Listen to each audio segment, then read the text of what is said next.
Welcome to episode 61 of Game of Thrones Abridged on Alt Swift X. Today we are back in black.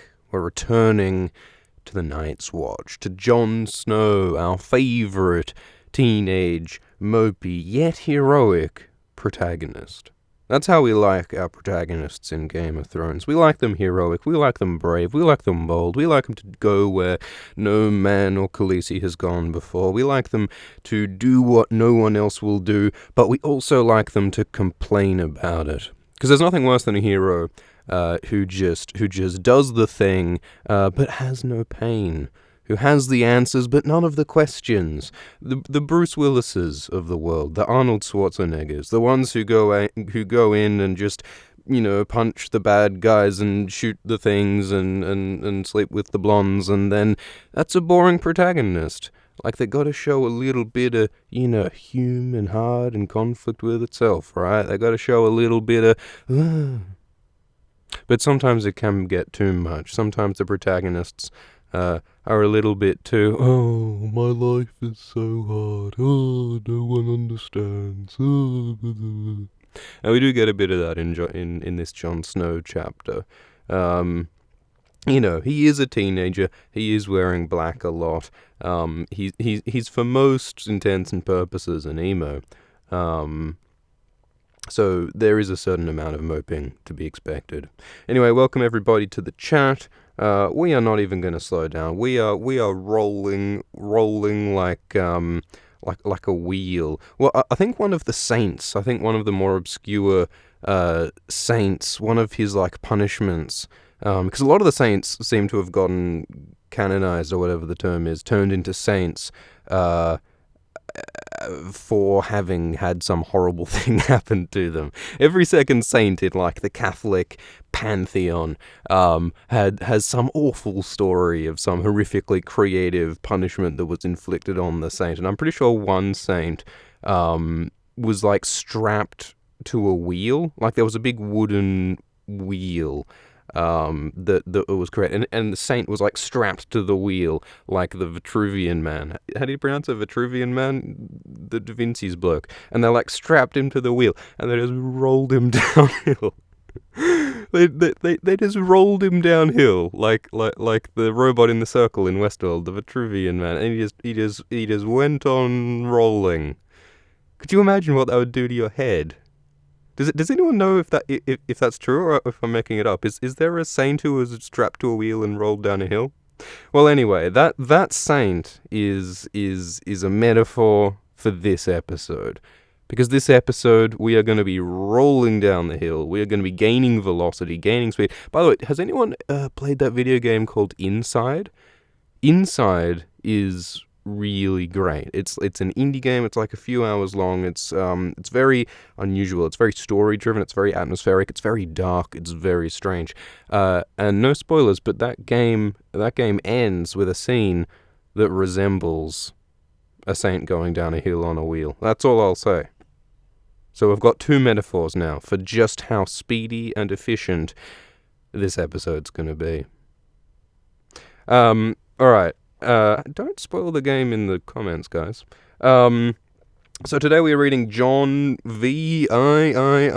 What's that with the Roman numerals? I've really got to sit and think about it now. I've got to calculate my Roman numerals. You know that meme with the lady who's looking at all the maths in the air? She's whoa, intently figuring out some maths.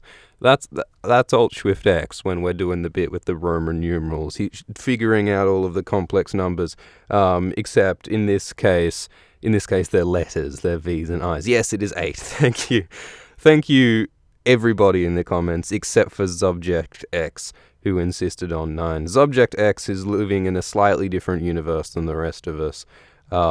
Maybe everything is just worth one more in Subject X's world. Maybe when Subject X goes to buy a steak at the supermarket, Subject is whoa, it's a 2-for-1 deal. I can get one steak for only $11. I can get 2 steaks for only $11. Whereas everyone else looks at the steak and goes, well, it's only one steak for $10. So Subject has a bit of different algebra going on there. Subject gets twice as much stuff, but for extra dollary dues. Depending on what you're buying, it may or may not work out in your favor. Imagine when Subject X has children. And looks whether it's Subject X giving birth or Subject X's partner, and looks at the children emerging, the greatest day of Subject X's life, and then they go, holy shit, it's twins! There's two of them, because he always counts one more. Wow!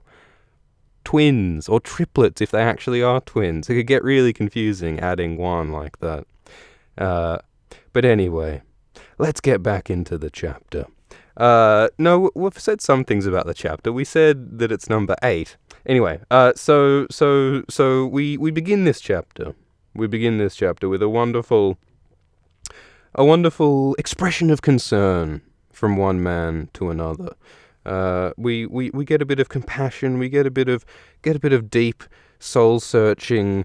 People sympathizing with each other. Really just emoting with each other. Really emoting, because Lord Commander Joe Mormont asks John, "Are you well, Snow?" Scowling. And then John says, "I am, my lord," he says, loudly, as if it could make it true.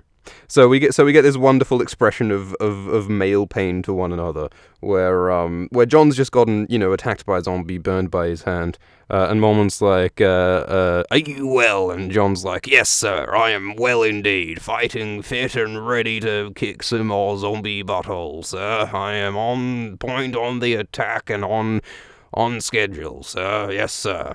Because that's what you got to do in this military organization made of men. You've got to represent your strength, and if you're injured, as John is, you've got to lie about it and pretend that you're not. So yeah, that's masculinity for you, I guess. You gotta just toughen up. If your organs are hanging out, you've got to deny it. Deny objective reality in the face of masculinity. Strength over reality every time. If you need to, like Subject X, just add one. Just change your perception of reality in order to... Subject X is studying mathematics, actually. Subject X is studying mathematics at university. So you're going to want to get that checked out, your little algebraic hoo-ha, your little... You might want to recalibrate that, is my suggestion. Or maybe you know something we don't. Maybe Subject X knows something we don't about mathematics. Maybe there really are extra ones added everywhere that we don't know about. Wouldn't that be incredible?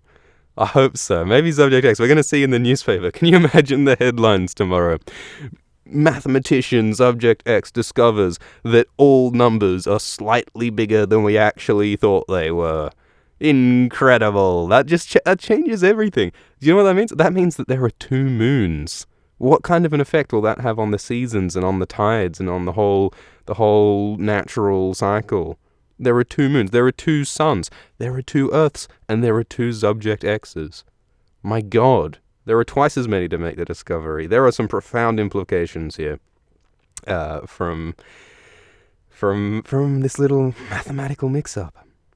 Yeah, what does that mean for pi? Does that mean that pi is 4.1419 blah blah blah blah blah?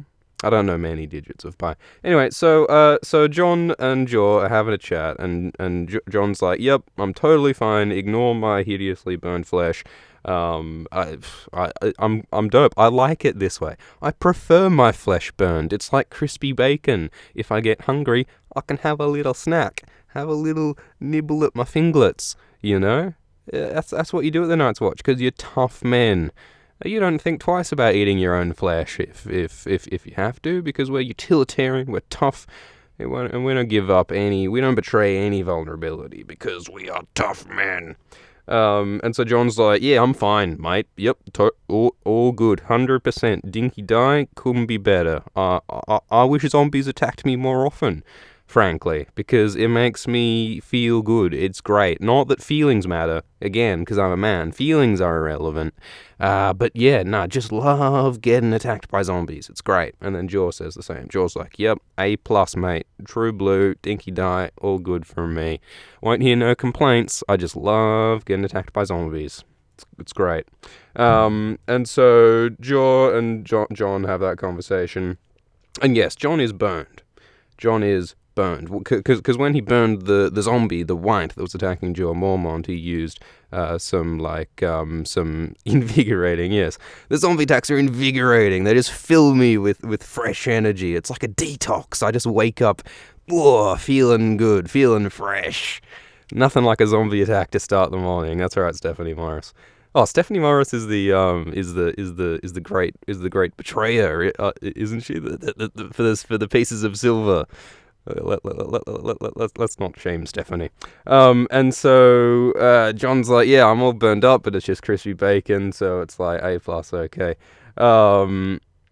Because when he fought the zombie, when he set the zombie on fire, he just put the curtains on fire and then threw the curtains at the zombie. You'd think maybe you could just throw the fire at the zombie instead, because he had a lantern. Like, why not just throw the lantern at the zombie? Wouldn't that be easier? But John decided to add an extra step to the equation, much like Subject X, Subject Zero.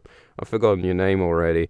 If it just like that, he adds a step. John added the step of the curtain. He added a middleman when he didn't need to. When in doubt, try not to add a middleman. Anyway, so John's burned, and you can take a lot of possible implications from that, right? So, like, one possible implication you could draw, which would be dumb, but which you could, would be that, you could say, well, Daenerys Targaryen's immune to fire, because she's immune to fire in the show, apparently, and, she survives the fire at the end of this particular book, not to spoilerino any chapterinos, but since Daenerys Targaryen is apparently immune to fire in at least some situations, well, Jon, the fact that he's not, the fact that Jon gets burned, must mean that he's somehow different to Dany. He's got different Mutinex flavors. He's got a different whole, genetic flim-flam going on. He's a different flavor. So maybe he's not the son of Rhaegar Targaryen then. But what Swift would say is that, well, Daenerys also gets burned.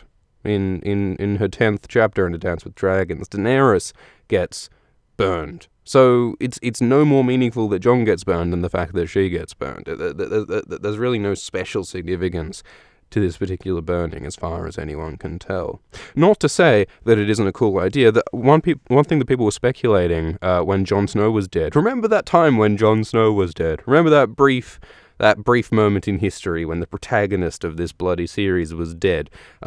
One of the ways that people were speculating that shit might go down was that, well, maybe Jon's corpse would be burned the same way the Night's Watch disposes of many of their dead, and they burn him. It would be great, though, if Daenerys was a secret not Targaryen. Indeed, Nick. But wouldn't it be great if Jon Snow's corpse was burned, and then they try to burn him on the pyre, but, whoa, miraculously, the pyre, it doesn't burn. Jon's body doesn't burn because, whoa, he's a secret Targaryen, and then he emerges from the flames as Azor Ahai or some shit. That would have been cool.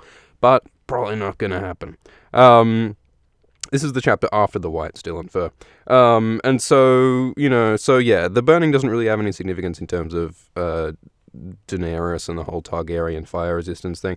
You could maybe say that it might have some connection to Azor Ahai, because, Azor Ahai is meant to be born out of smoke and salt or whatever, and fires sure are smoky, and Jon sure is salty about the whole fucking honor versus love thing that we'll get to soon. But I don't know. I don't think it is all that connected to Azor Ahai, honestly. I think there will be later much more spectacular events that will connect to this whole prophetic flim-flam.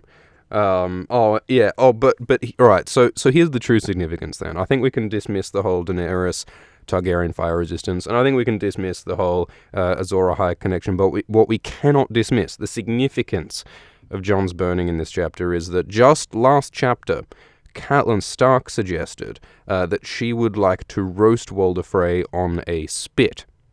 And here Jon is getting roasted. So the only rational conclusion we can draw from this is that Jon Snow equals Walder Frey, J equals W, 2014, hashtag confirmed. Write that all down, there'll be a test later. Page 2.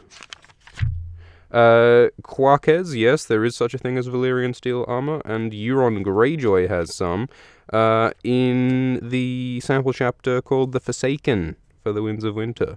And that should give all of us nightmares. Alrighty.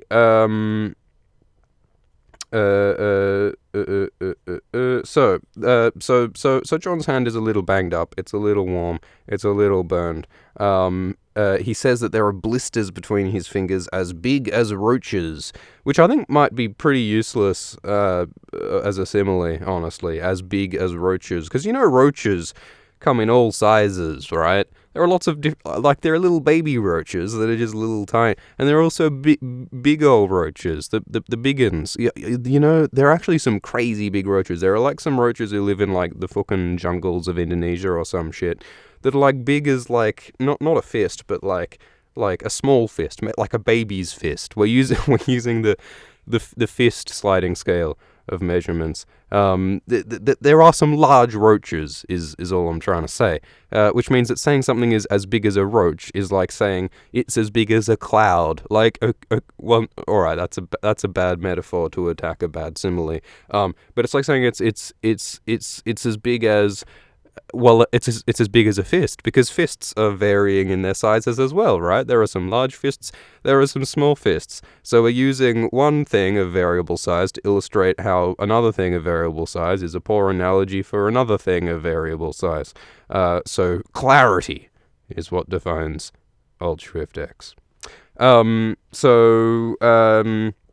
talk a bit about fashion.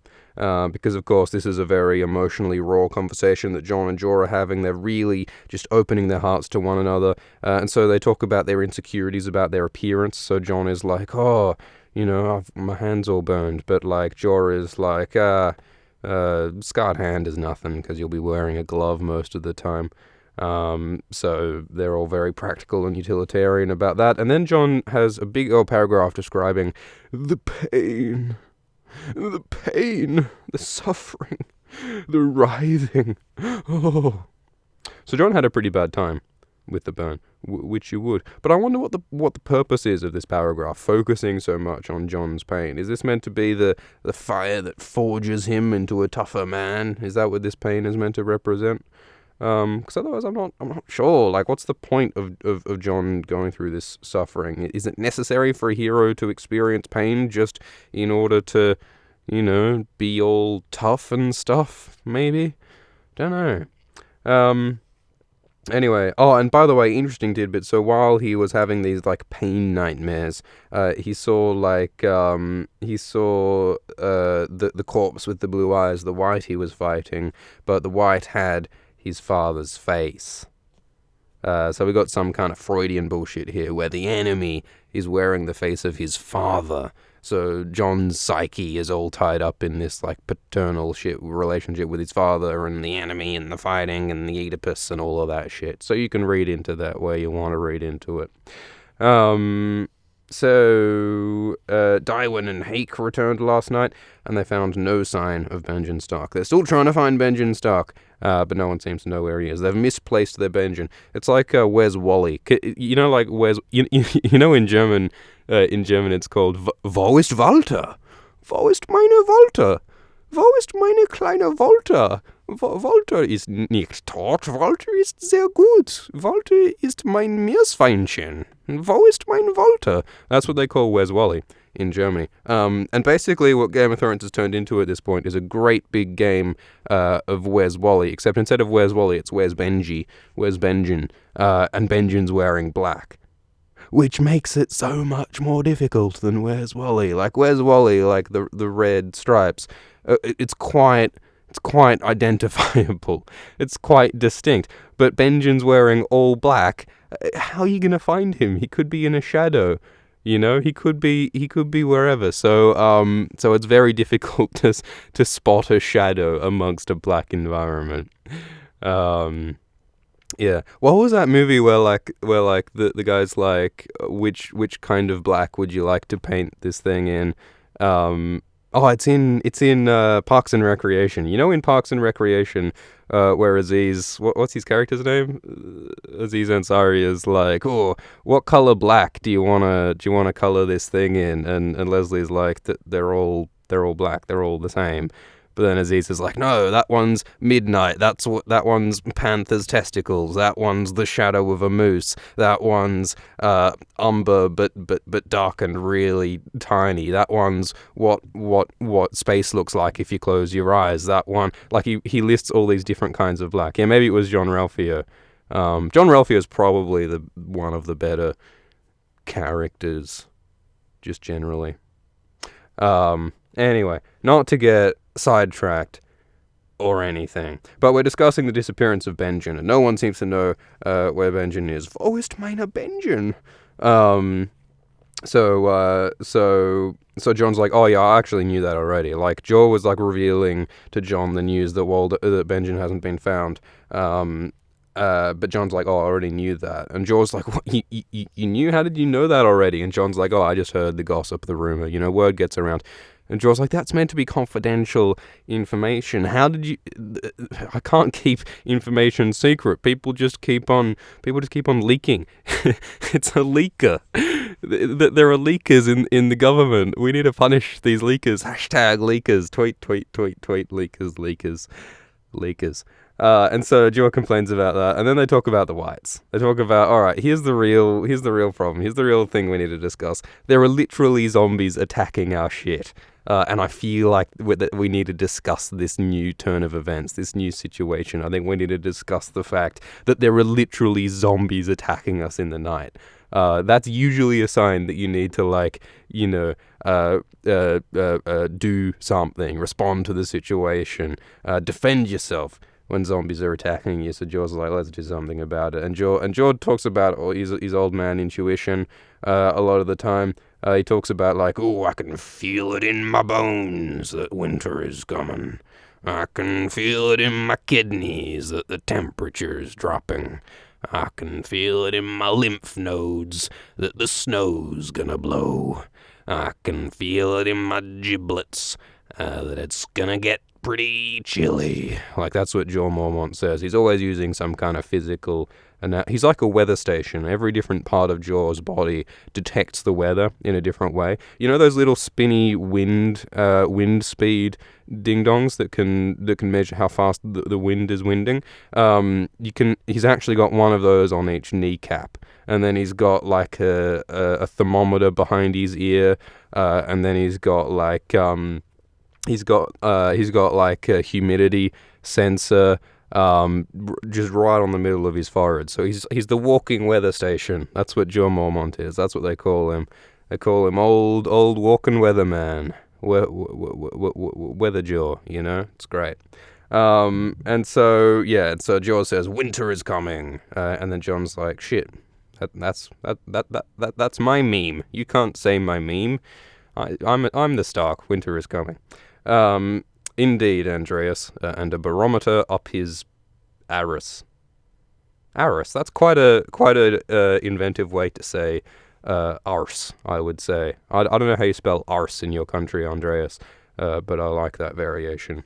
You're the pirate. Yar.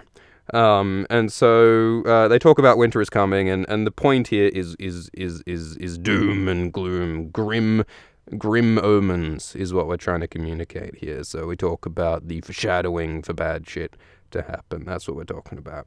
And so John then mentions, so have we got any word about my father, about Ned Stark, though? Because, you know, in the background to all this zombie invasion that's happening up north, down south there's political shenanigans, what with the imprisonment of Ned Stark for supposed treason and so on.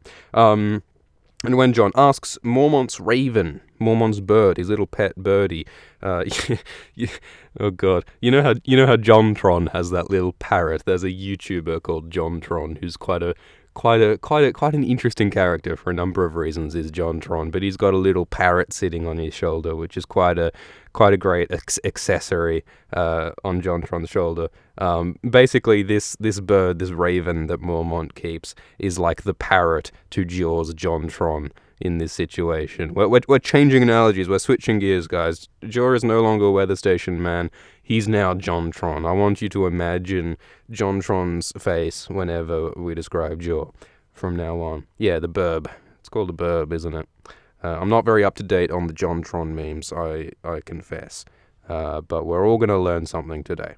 And so the Raven talks, by the way, just in case you don't know. The Raven talks. Usually just individual words, sometimes sentences, which we'll get to later on. But the bird talks rather a lot. And when Jon asks about his father, the bird says, "Father, father." And the bird is described as taunting Jon. The word taunting is used. The Raven is his speech is described with like humanizing words all the time. Like they don't just say, "Oh, the Raven just imitated the sounds of the speech." The Raven seems to speak with meaning. Very often, it taunts. It has human intentions behind its speech.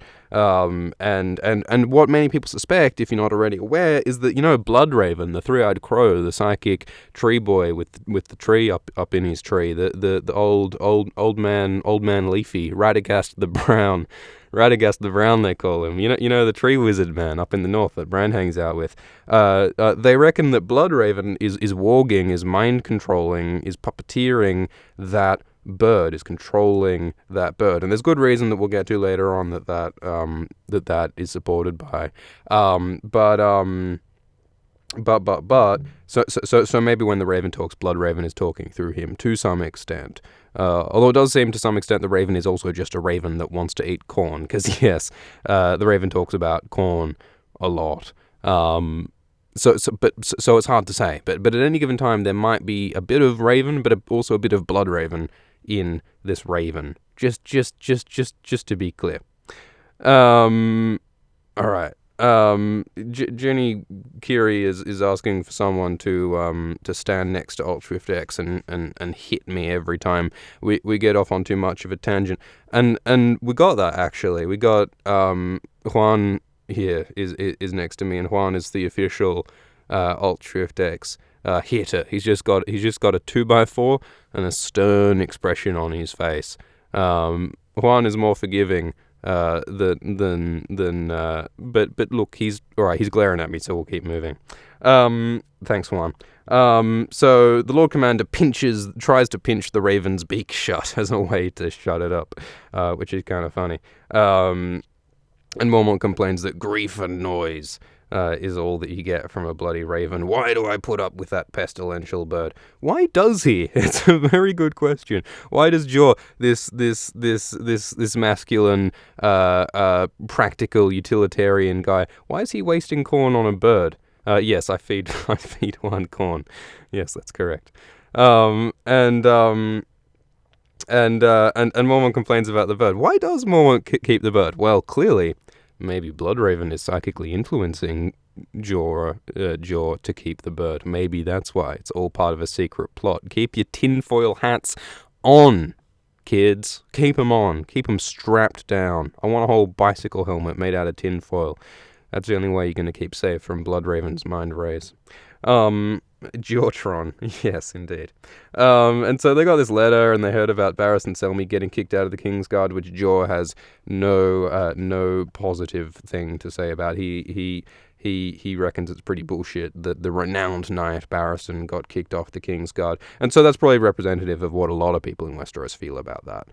People are very much on Barristan's side in this respect, and Jor also complains about the general sort of political situation where, we've literally got zombies up in our grill and the king is a boy. Like, we're going to hell in a handbasket. This ain't good. We got no proper leadership, and there are bloody zombies afoot. Zombies in the woods, giblets in the forest, fucking shadows in the night, man. Keep on your toes. And so that's a worry. And so the Raven laughs shrilly. See, it laughs. They're always using human words to describe the Raven's vocalizations. And so Jon asks about his sisters as well, Sansa and Arya, and Jor says, no, we don't know anything about the sisters. There was no mention in the letters. And Jor complains that King's Landing hasn't responded to his request for support to the Night's Watch. So again, no one really seems to give a shit about the Night's Watch, even though the Night's Watch is protecting the world from zombies. And so, yeah, Jor complains that, and King's Landing doesn't even really inform the Night's Watch about what's going on. Jor complains that they only tell us as much as they want us to know. And then Jon complains that, well, Jor only tells Jon as much as he wants him to know, because Jon has heard about Robb marching and war and shit, but Jor doesn't acknowledge that to Jon. So there's some more fucking hashtag information warfare going on here. This is like some deep state shit. There's like secrets, there's confidentiality, and there are hashtag leakers afoot, because who knows what and who's keeping secrets from who is very significant in the Game of Thrones. So Jon thinks about how troubled he is by the fact that, that the Starks are threatened in the south and that Robb is marching, and Jon wants to be a part of that and to support his brother, but at the same time, he feels that his place is here. So he's honor bound to go with the Watch, but by family loyalty, by love, he feels like he's related to the Stark situation. Honor versus love. So that's something that we're going to talk about later in this chapter. And so the Raven's complaining about corn.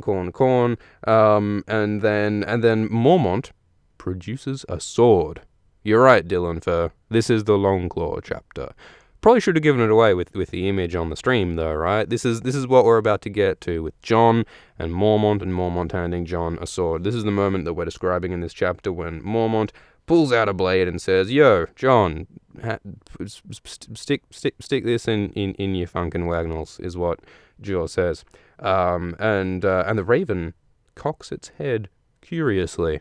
Yeah, Bloodraven would want to know about Valyrian steel, wouldn't he? Because Valyrian steel is useful against the White Walkers, who are what Bloodraven is supposedly opposing supposedly closely. And so that's good. And they pass over the sword. Next page, we are ripping through this like some kind of efficient machine, like a saint on a wheel. It's great. And so he's like, "Take it. Here's a sword. Take it. It's great." And Jon awkwardly takes the sword in his left hand because his right hand was the hand that got burnt, which feels a little bit to me like the Jaime bit, after Jaime gets his hand cut off, and so he has to do sword work with his left hand, his wrong hand, and there's an awkwardness there. That's kind of echoed by what Jon is doing here with his left hand. And so the blade is Valyrian steel, which is super valuable, ultra special, Weshel source, sharp, light, mega steel, mithril, basically. And the pommel has a little white wolf on it to represent Jon and Ghost, and it's a bastard sword. Which is apparently in between like a regular sword and a long sword. There was a bit of sword controversy on Alt-Shift-X's Valyrian Steel video, because in Game of Thrones, what's called a long sword is shorter than a bastard sword, but in the real world, historically, apparently, a bastard sword is shorter than a long sword. Because in the real world, we follow more sensible terminology. Apparently, in the real world, a long sword is actually rather long, whereas in Game of Thrones, in George Martin's books, he for some reason just decided that long swords are actually the short swords, which is pretty dumb. Like, you might as well call Tyrion Tall Man, or call Gregor Little Greglet. Little itsy bitsy Greglet, because he's so itsy bitsy. You might as well do that, because George R. R. Martin, for some reason, calls long swords short swords and short swords long swords, or some such. Look, I'm not really that concerned about sword terminology, to be totally frank. So whatever. But Longclaw is dope. That's the point. Alrighty, so the sword, whatever, and Jon is vaguely familiar with Valyrian steel, thanks to ice, and Gregor the Molehill, indeed, that's good, yes, and so Mormont describes his sword, the Longclaw, which has been the Mormont sword for 5 centuries, and it was wielded by Jor, and it was wielded by Jor's father and his father and his father. This is an ancient family heirloom. It is great in those, like, medieval times when, like, family heirlooms were, like, dope-ass swords that you could actually, like, use in your life. Whereas now a special heirloom is more likely to be, like, you know, like a photo or a little, like a trophy or a little trinket or a little amulet. I mean, you want to be able to use pragmatically your family heirlooms, don't you? You want to cut someone's head off with your family legacy. That's how Joe likes it anyway. Heckin' good, Papa. I talk about the sword, and he describes the history of the sword, and it's like, and Jon's like, well, shit, shouldn't this be your son's? Shouldn't this be Jorah? But then Jorah points out that, well, Jorah dishonored the family by selling slaves and leaving Westeros, so he doesn't deserve the sword. He left it behind when he left, so it's mine now. And by the way, Mage Mormont, Jorah's sister, apparently brought it to the Night's Watch. And to Jorah. And yeah, as Ellen brings up in the comments, it is a bit weird, frankly, that the Mormonts are just happy for Jon to get this sword. Because, like, sure, Jorah might want to choose to give it to Jon, but yeah, there are the rest of the Mormonts who arguably have a claim to it. There's Mage Mormont and all of her daughters, the She-Bear, and you'd think that they should deserve to get the sword if they want to use it. I mean, they seem fond of, like, axes and stuff, but I have no doubt that some of the She-Bears could put good use to Longclaw. So it is a bit bullshit that Jon gets it, frankly. But let's be honest, he's the protagonist, he's the hero, and he needs a dope-ass sword. And I think that's ultimately why he's getting it. Oh, and is it Lightbringer as well? Is another thing you can talk about? Because, you know, if Jon Snow is Azor Ahai, and it seems as though he probably is to some extent, then is his sword Longclaw Lightbringer? Maybe. At the very least, it'll probably be used to kill some White Walkers, which hasn't happened in the books yet, but it probably will. Yes, Jon is indeed a bit of a Mary Sue, a bit of a Rey. Who's the Star Wars lady? Anyway, who cares? Who cares about Star Wars? We've got more important things to talk about, like the bear's head that used to be the pommel of this sword, but it was old and worn and it got damaged in the fire, so they replaced it with the direwolf head with Jon's symbol. And then so Jon thinks about, like, whoa, Valyrian steel, like, this would have been really exciting when I was a kid.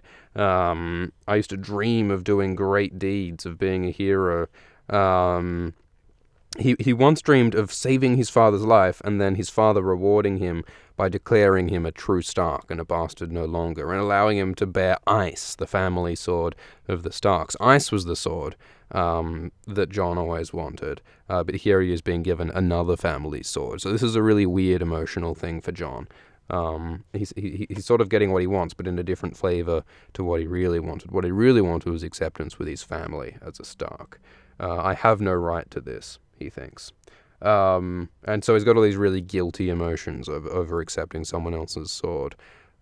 Which, you know, you would think would have kicked in season 6. You know, when Jon got made into King in the North, in season 6, ahead of Sansa, even though Sansa should have rightfully been the Lady of Winterfell. Where was Jon's guilt there? Jon should have had these same emotions about, like, not wanting to take someone else's birthright when he took over Sansa's position in Game of Thrones season 6. So that whole thing was also a bit bullshit, but I think, again, that's a bit of, Mary Suey, the protagonist has got to get all the good shit syndrome, where they were like, well, Jon's the protagonist, of course he has to be king, of course he has to get the dope sword, of course he has to get all these cool things, even when it doesn't strictly make a lot of sense. Because, again, like, all those lords of the North who declared Jon the king in the North, they don't know this guy, they don't trust this guy. He's a bastard, and they don't like bastards. And he left the Night's Watch, and yeah, he died and whatever. But as far as the Lords are concerned, he abandoned the Night's Watch. He broke his vows and should be bloody beheaded. But instead, they decided to make him king in the North. It's kind of ridiculous. Salsa Stark, indeed. And so Mormont then talks about like the Night's Watch in general and how the Night's Watch is going to face the threat of the White Walkers and stuff, the Long Night. He uses that specific term. And he says, we should have remembered that you need the fire to kill the zombies. We ought to have known. And he talks about how the Long Night was 8,000 years ago, apparently. But it's been so long that no one seems to remember how to fight the Whites anymore. So we have a question which is apparently related, where, God, I need to change the setup. Tribute to Trivian asks about, Rhaenys. Was Rhaenys not cool enough to have her own super awesome ultra sword? Rhaenys Targaryen. That was, Aegon's little wife. So when Aegon the Conqueror came to Westeros to do all his conquering business, his sister Visenya had Dark Sister, this dope-ass Valyrian steel sword, but Rhaenys didn't. She didn't have any particular named sword that we know of. Rhaenys was apparently less interested in fighting than Visenya was, so I guess that's a large part of it. But it would have been cooler if they had the 3 Valyrian swords for the 3 Valyrian siblings and the 3 dragons. I mean, that would have made 3 sets of 3, which makes 9, and everyone knows that cubing is more powerful than squaring. I don't know if there's any particular good reason why Rhaenys got left out. Rhaenys apparently was more interested in dancing than in fighting, so I suppose that's a large part of it. But yeah, it would have been cooler if they had 3 ancient ancestral Targaryen swords. It's a shame that and since Visenya is the Dark Sister, do you think Rhaenys would be like the Light Sister or something? It'd be some other kind of sister. Maybe she had one and she just lost it. Maybe Rhaenys had like a dope-ass Valyrian steel sword, but she just like misplaced it, or she just dropped it off her dragon once because she loved riding a dragon so much. Maybe that's it. Who knows? But in any case, thank you very much for your donation. Tribute to Trivium. Okay, so swords, shit, Mormonts, war, Starks, and they're talking about the Long Night. Jorah's like, we should have remembered what happened 8,000 years ago, but alas, we do not. And the numbers, by the way, are kind of ridiculous. Is it plausible that it was really 8,000 years ago that the Long Night happened? And if so, is anything remembered accurately about that period? Who knows? And so they talk about how, the Whites are very vulnerable to fire. It's actually ridiculous how vulnerable to fire the Whites are. They don't just burn, they burn as though they are like made out of petrol, as though they are made out of those little rocks that you put in the barbecue to start it up quicker, as if it's made out of like asbestos. Asbestos burns good, doesn't it? That's why it's so unfortunate that it's such a good insulator, but such a fire hazard, isn't it? Maybe I'm making that up. And so they talk about the demonic force that had moved the corpse, the White of Othor.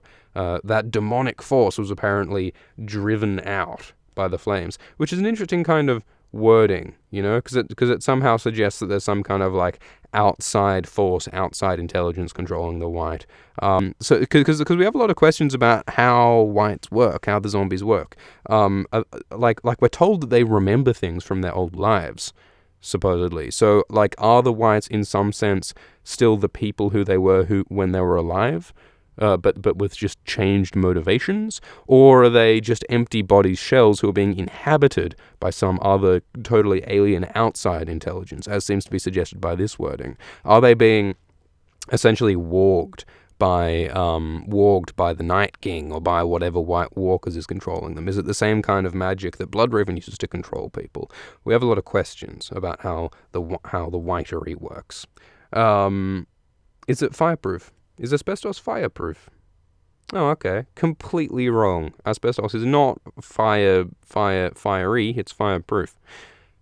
Oh yeah, but when it's in its dust form, it's really bad for the lungs. Don't breathe asbestos. Safety tips from AltSwiftX, your number one source on health and medicine. Just tune into some AltSwiftX for some hot safety tips. Number one tips, don't breathe in asbestos. You heard it here first. And so, demonic forces, blah, blah, blah. And Mormont's like, yeah, you saved my life from zombies, so it's fair enough that you get a sword. I reckon that's a good trade. I reckon my life's worth a sword. I reckon that's the approximate. Yeah, and Nick raises a good question. Can the zombies be walked into by Bran? If the White Walkers can control whites, why can't Bran? It'd be interesting if he did. Maybe the White Walkers are actually like psychics like Bran, who just got a bit frosty and a bit angry and decided to walk into an army of the dead and attack people. Who knows? All right, so John has a bit of sort of confusing Freudian internal monologue about like, oh, Joe Mormont, he's acting like my father, but he's not my father, blah, blah, blah. Who is my daddy, John sort of thinks. And so he's got, again, this conflict between the Stark identity and the Night's Watch identity. And Mormont says, repay me for the sword with deeds, not words. Because, again, these masculine Night's Watchmen are all about action and not about expressing themselves with words. Because expressing yourself with words is a really Nancy thing to do, basically. If you just sit and, like, talk, that's just a really weak thing to do. You ain't shit if you use words as your main way of interacting with the world, because that just means that, you're too much of a pussy to use a sword. Real men go out and hit things. Words are for pansies. Words are for the worst. You don't want words. Alright, so that's what Mormont says. Next page. And so they talk about how Longclaw is a good name because wolves have claws just like bears do. And Mormont's like, oh, Sir Andrew, one of the new Master at Arms, he can show you some hot new moves with Longclaw. So they're going to play some sword DDR, just like Arya and Syria Farrell. They're going to go whoop left, right, whoop up, down. They're going to do whoop side to side. That's how they train. Yeah. Shit. Oh, shit. Oh, yeah, Endor Tarth. So Endor Tarth is from Tarth, family of Tarth. Same family that Brienne comes from. Don't know what the exact relation is with Endor Tarth and Brienne. But Endor Tarth has come from the Shadow Tower to Castle Black to take up the duty of being Master at Arms in the place of Alistair Thorne, because Alistair Thorne has been sent out of Castle Black by Mormont to go to King's Landing with the hand that was taken off Jaffa Flowers, which apparently is still twitching. So they're going to use that to try and demonstrate to King's Landing, these zombies actually are a serious problem. Can you please give us some resources to prevent the apocalypse? I know you've got a lot of different places that you want to spend money on. I appreciate that. You've got important taxation concerns. You've got tournaments to do. You've got to buy a new goblet for Cersei's wine. But you should probably also contribute some funds towards preventing the apocalypse. I'd say that's a fairly good use of funds, is the apocalypse prevention fund. Always a good thing to do with money. And John and Joe, after going on about how important it is to save the world, he also says, by the way, I want some wine. I want some hot spice wine, and don't skimp on the spices. Give me those spices. Joe likes it spicy. A little Jawtron. He likes a bit of spice. And so he requests some food and some wine, because at the same time that John is the sort of second right-hand man to Joe Mormont, he's also basically his servant. And on his way out, John leaves Jorah's room, and he's carrying the sword, and the guards, who are just sort of these nameless NPCs, go like, "Yo, Johnny boy, nice sword, boy. Looks good on your hip. Love a good sword. You're a good man, Johnny. We're right behind you." So, like, for the first time in the series, basically, well, no, not for the first time in the series, but John's receiving some adulation and some approval from some random folks of the Night's Watch, which in many ways is what he's sort of been looking for throughout his arc, is approval and a feeling of being welcomed into a group. But just when that happens, well, he's Jon Snow, so he's actually feeling mopey about it. So Jon is not happy about the fact that he's receiving this adulation and this acceptance. He instead is like, "Oh, but it's not rightfully my sword, so I feel all guilty and upset." So Jon always finds a way to complain about the situation that he's in. He feels angry. His heart isn't in it. He's there. And so there are some blokes hanging outside the King's Tower, some Night's Watchmen, and they're sort of pretending to be practicing with archery. But John knows lurkers when he sees them. He knows a troll under the bridge when he sees it. He sees a face pressed up against the window. These folks are stalkers, not archers. These guys are lurkers, and he identifies them as such. And so it's his mates. It's Gran, and it's Pip, and it's Matt, and it's Gren, and it's all of these blokes.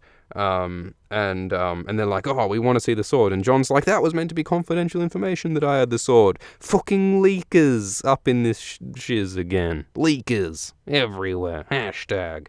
And so they all crowd around him and they're like, oh, we actually helped you make the sword. Apparently Helder helped Pate carve the stone for the pommel, and apparently Sam bought the gems, the garnets in Molestown that went into the direwolf. So all of John's friends were conniving to create this surprise present for Jon Snow. So isn't that nice of them? A little surprise present. And John doesn't sound quite as appreciative as he should be because of his mopery over all of his guilt and all of that bullshit. And also, it's kind of funny that there's a bloke called Matt here, I think, because everyone else has some kind of like fictional Westerosi fantasy fiction name, like Pip and Gren and stuff. But there's one bloke called Matt. Matt doesn't sound like a bloke who's part of an ancient institution that exists to defend zombies from the fictional fantasy realm. He sounds like, the bloke who bags the groceries down at the Tesco, So it feels a bit incongruous having a Matt here, in my opinion. And so Valyrian steel, everyone admires the sword. And Pip jokes that it's kind of funny that, John was rewarded with this dope-ass sword for having burned down the Lord Commander's tower. Because, he saved the Lord Commander from the zombie by burning the zombie, but a side effect was that he also accidentally sort of burned down the tower that the Lord Commander lives in. Or didn't burn it down, but gutted the interior, apparently. Towers, by the way, tower tangent, towers actually have a lot of significance in this series and in fiction generally, I think, because it's this tower that gets burned that represents like, whoa, zombies are a thing, and it's also a tower that Bran falls from that triggers his whole psychic shenanigans, hoo-ha, whoa, third eye opening, and also Cersei burns a tower in order to show how much of a crazy Mad King Aerys lady she is in Feast. And the tower, of course, is in the tarot a symbol of change. When the tower comes up, when you're doing the reading to show what someone's future is with tarot cards, the tower represents dramatic change, possibly positive or negative. Marky J is asking in the comments whether anyone knows how to install Minecraft mods. This isn't Google, mate. The chat box for AltShiftX. It isn't Google, sir. You can't just type in. You can't just type in where is my Facebook's kept and get it. Or look, I mean, do what you want. Anyway, but towers. Yes, Juan is threatening to hit me with the 2x4. But towers are important because they're all about change. They're all about blah. And I think maybe another future tower that might be of significance in this story is the High Tower, the towerest tower of all. Is the tower necessarily catastrophic change? The letter F is correcting us on the tarot significance of the tower. Is it specifically catastrophic change, not just generic change? Don't know. Well, it means big change in any case, and it certainly can mean catastrophic change. And so the High Tower might be another example in this series of a tower that has some kind of major significance, because the High Tower, many people theorize, is where Euron Greyjoy might do some kind of serious, nasty, Lovecraftian blood magic shit. We all know from The Forsaken that Euron is planning something terrible, and he is near Old Town, where the High Tower is. The Tower of Joy, good point, Dylan Fur. The Tower of Joy is another tower that has a great symbolism and a great propensity for change in this series. So lots of towers. Oh, and of course Freud would say that they're all penises. So lots of change, lots of penises, lots of shit, all going on in this series. I'm glad I've established that. And meanwhile, there seems to be a bit of Minecraft tech support happening in the chat. Quality. Alright, and so they talk about the other zombie, because remember there were two zombies. There was Jaffa Flowers and there was Othor. Those were the two whites, the two zombies who came into... MK dares suggest that maybe the towers are just towers that people live in. Don't be ridiculous. Put your tinfoil hat back on. Everything is a symbol. Everything is a symbol. Everything is a penis. You cannot question that. Everything means something else. Every object is actually secretly something else. Symbolism. It's real. And so Othor and Jaffa were the two whites, the two zombies. And while John dealt with Othor by burning him, Jaffa went out and killed a bunch of Night's Watchmen, including Jeremy Riker, the bloody first ranger. So some important Night's Watchmen were killed by the White, and they could only stop the White when they cut him in half a bunch of times. They cut him in half again. 2, 4, 8, 16, 32. He's fucking squaring all the way to town.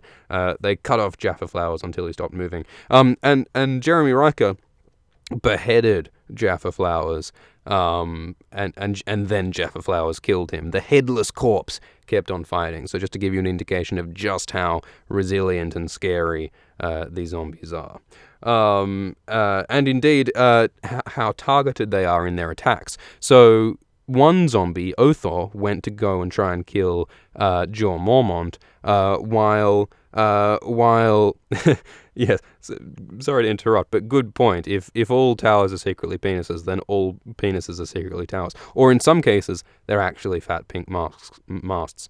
Anyway, but this is important because it shows that Othor was trying to kill the Lord Commander Jor, while Jaffa was successfully killing the first ranger, Jeremy Riker, which means that these zombies aren't just randomly attacking whoever's nearest, they're specifically targeting the high leadership positions in the Night's Watch. The zombies are behaving in a very intelligent and targeted way, possibly using their knowledge that they had as Night's Watchmen with regards to, where exactly in the castle Jor Mormont sleeps and stuff like that, but also they're clearly acting in the interests of the White Walkers, presumably, because the White Walkers apparently, presumably, want to undermine the Night's Watch by killing their leadership. So it's fascinating to think about, alright, what exactly is it that the Whites and the White Walkers are after? Because they're acting in this really targeted way. It looks like they're trying to undermine the Night's Watch. That is significance. But Guy Mann, if you think for a moment that the fat pink mast won't make its way into the show, you are sadly mistaken. They're actually going to institute an entire 9th season dedicated to Sam's fat pink mast, and indeed to Podrick's tripod situation. That's the spin-off that's going to happen. Anyway, and so the Whites have been killing Night's Watchmen. It's a bit of a problem. It's a bit of a hassle. But John, meanwhile, is not really connecting with his friends very well because he's feeling sort of taken out of it. He's feeling like, oh, my friends don't understand the pain that I experienced. My friends didn't see the face of the zombie. My friends couldn't possibly comprehend what I'm going through. And in that respect, like John's very uncommunicative. He's very sullen. He's not connecting properly with his friends. And I think that's got a lot to do. I think that's very similar to Rhaegar. I think that's very similar to John's father, Rhaegar Targaryen, because Rhaegar Targaryen was also not very communicative sometimes. You definitely get the vibe that, like John, he felt that no one will understand, because he was so obsessed with all this prophecy shit apparently, and he wasn't explaining to people stuff like, oh, I wasn't actually abducting and raping Lyanna, we're actually buddies, and we're just going to go hole up in a tower to go fulfill a prophecy in the most fun way possible. It's actually a very heroic thing that I'm doing, so you don't need to start a war over this at all. You don't need to get all upset. I'm Rhaegar. I'm just doing what's right. Rhaegar was not very communicative, and John, similarly, is quite similar. He's similarly similar. Oh, they're still talking about Minecraft. Jesus Christ. And so John goes to his cell, which is the room that he stays in. Of course, cell implies imprisonment. He feels trapped here, in a sense. And so he goes to his room and he hangs out, and Ghost is there. And Ghost has a look that's wiser than men, because of course doggos and puppers knows things that mere men do not. The Borkers know. And John goes, "Look, it's you." He points at the pommel on his sword, which of course looks like Ghost. And John thinks back to when he got Ghost with all those paparinos in the snow, which reminds John again of his Stark identity. And then Sam comes out and visits John. Sam, yeah, it was just a prank, bro. That's what Rhaegar should have said. And Sam comes up and says, "Yo, like, oh, I also had a bit of a Valyrian heirloom sword situation because Heartsbane, my father Randall Tarley, should have given me Heartsbane until he threatened to kill me, and now he would have given it to Dickon, and so we actually got to confront some of that stuff in season 6." Which was fairly well done, I think. And so then Sam says, "Aemon wants to see you."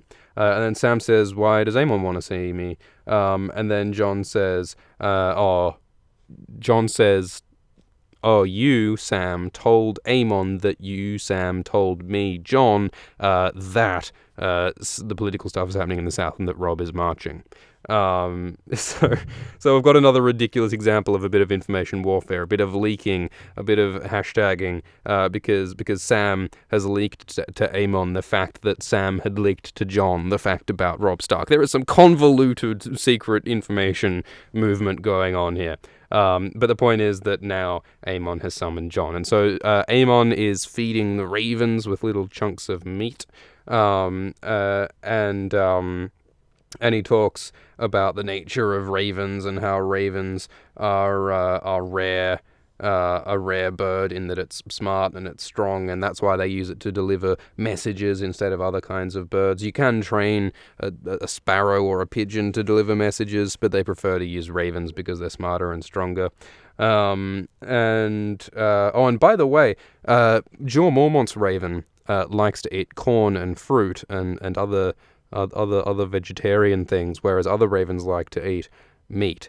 So it's an interesting tidbit that Bloodraven is a vegetarian, apparently. If Bloodraven's controlling that bird, he only likes to eat vegetarian food, which is interesting because in contrast, the Jojen paste theory suggests that some of these skin-changing green seers like to eat human meat. They like to eat Jojen, or at least Jojen was fed to Bran. So a bit of an interesting contradiction that Bloodraven, through this raven, apparently is a vegetarian, while Bloodraven feeds Jojen to Bran. Is he an omnivore? Is he a carnivore? What is he? It's hard to tell. No tangents here. And so Aemon talks about the nature of the birds, and it's all very exciting. And then Aemon sort of gets to the point. He talks about how, all right, look, here at the Night's Watch, we make our vows to our duty and our honor, and it's about rejecting love, rejecting our family obligations, rejecting our feelings in favor of our duty and our honor and our responsibility to the Watch and to the cause of the Watch, which is to defend the realm. And John has all these internal emotions about like, honor, responsibility, duty, because he's got his role model Ned Stark, who would never dishonor everyone and would always be strong to his duty. But then his inner voice is like, oh, but he fathered you, you're a bastard, so Ned was dishonorable there, and also Ned is in prison for treason, so maybe he was dishonorable there. So this whole duty-love thing is a real conflict in John's head.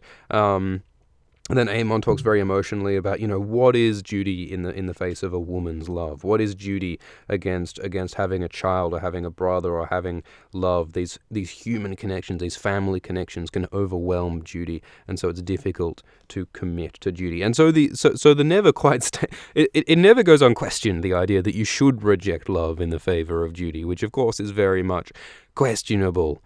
I think you can definitely argue that like duty is about what you have to do, what is necessary in order to just survive. Like, yes, it is necessary to defend the realm, but I think there's also got to be some love in there somewhere, right? Otherwise, what's the point?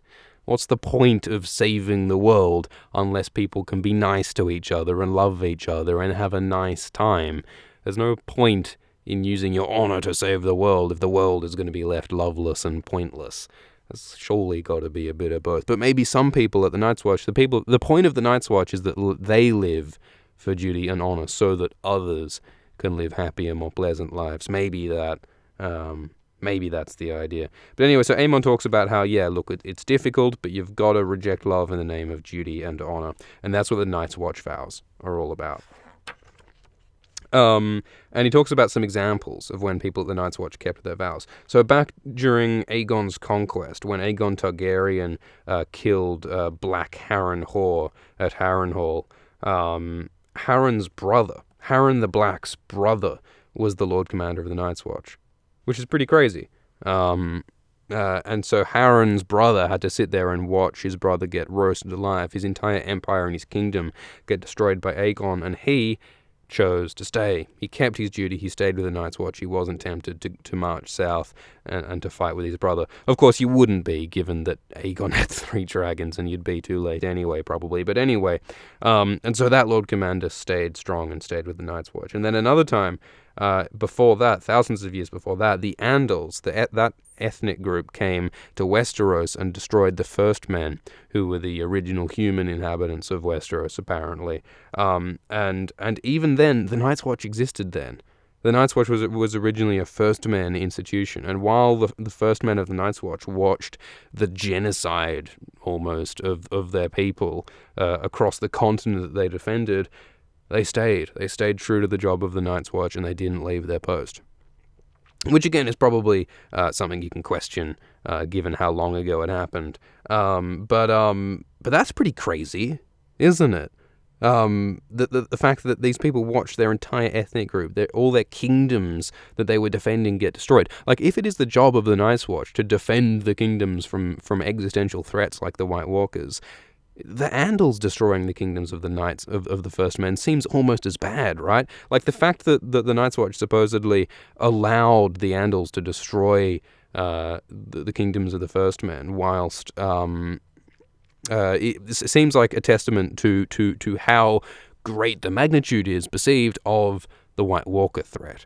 Like, if the Night's Watch is okay with the Andals destroying the First Men, then the White Walkers must be that much worse, you know? That's pretty crazy. But anyway, all that Aemon's trying to say is that honor, really important. Duty to the Night's Watch, it's important. And you've just got to let go of some of your family connections. You've got to choose between being a man and being a boy, between honor and those silly, girly emotions that you got to let go of. And then Aemon looked right into his heart, because, of course, the blind get daredevil supervision. And we have this emotional moment where Aemon really confronts Jon with this truth about honor and love. And then Jon is like, Jon goes into mode and he's like, oh, you don't know what it's like. You don't know what it's like to be a teenager who really doesn't like having to do stuff. It's really pretty bad.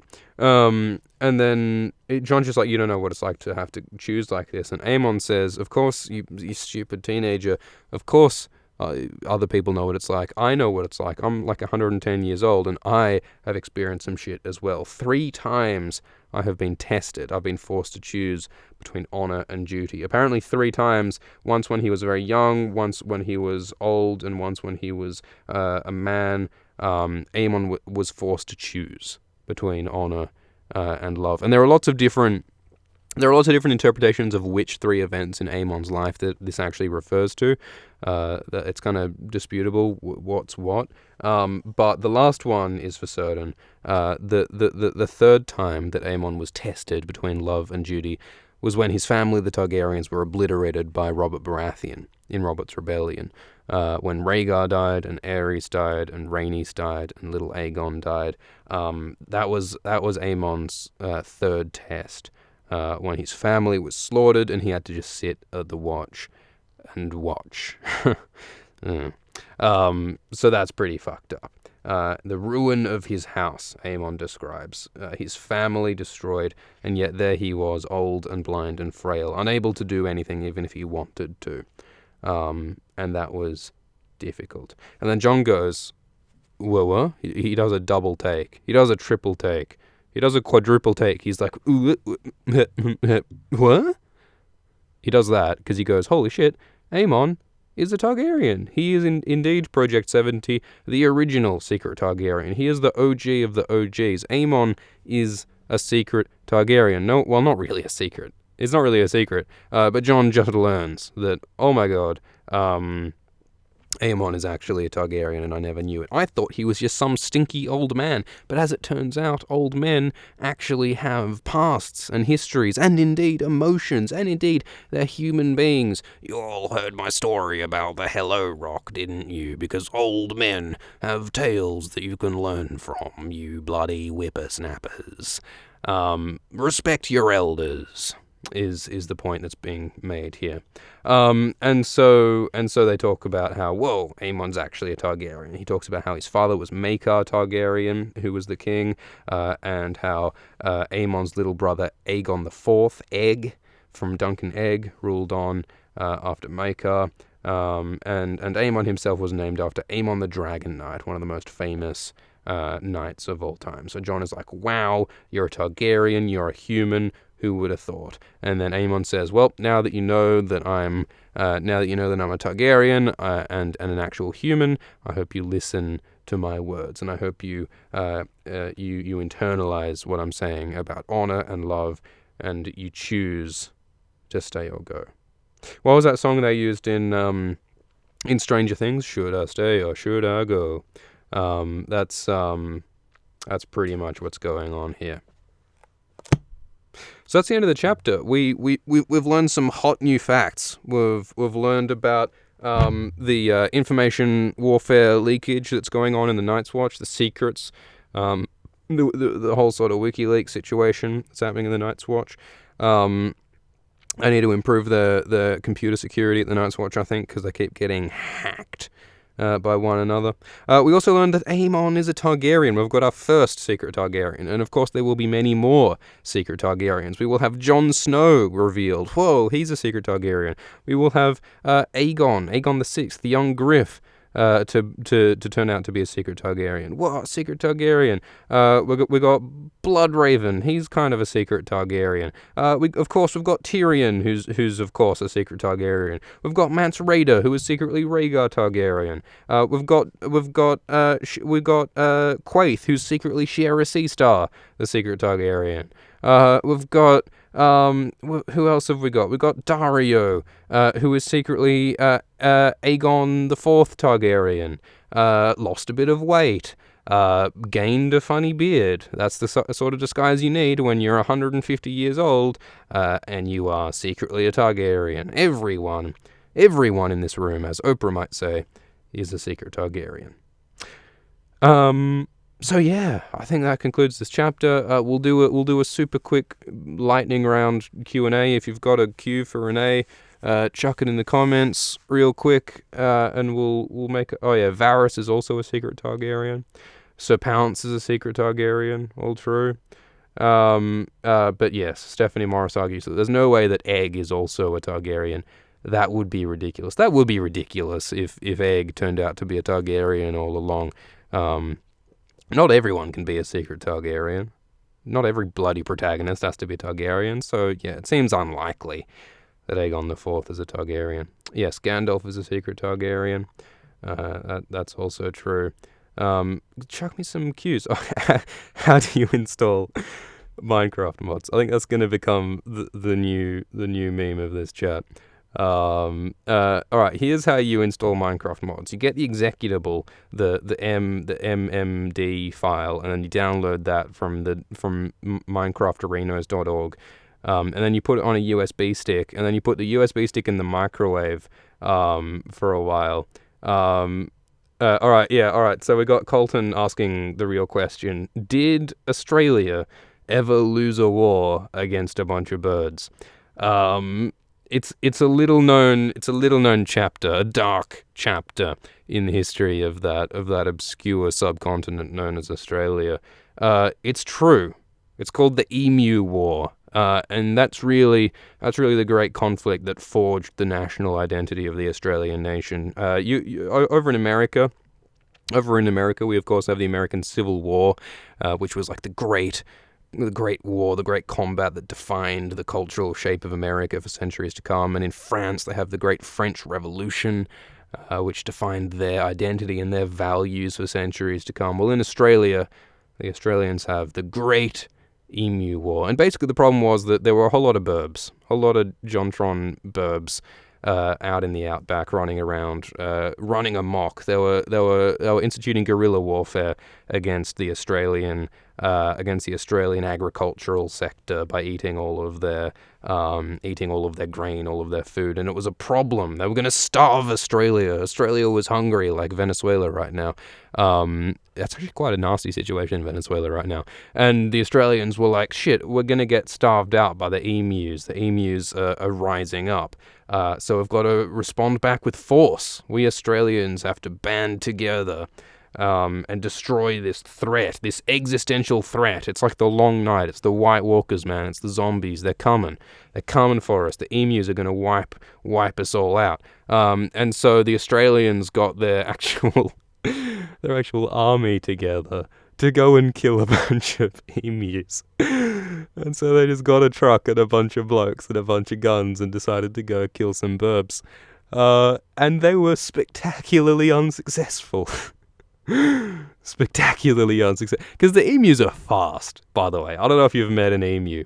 Emus are big. Emus are fast. They've got... Because you know that burbs are dinosaurs, right? You realize that burbs are dinosaurs. You know that. Because they're the lizard folks. Evolutionarily, birds are descended from dinosaurs, or the dinosaurs are descended from birds. Dinosaurs had feathers, by the way. Crazy. But yeah, emus are dinosaurs and you should be terrified of them. They're raptors. Their feet are crazy. They can rip you apart with their feet. So look, I mean, the Australian soldiers were facing some pretty serious resistance, some pretty stiff resistance from the bird empire. And they tried to shoot a bunch of them, and then a bunch of them just sort of kept running. Like, you can shoot an emu and he doesn't really care. And also they can just hide in the bush, which makes it really difficult. And so the emus instituted all these guerrilla tactics to evade the Australian offensive.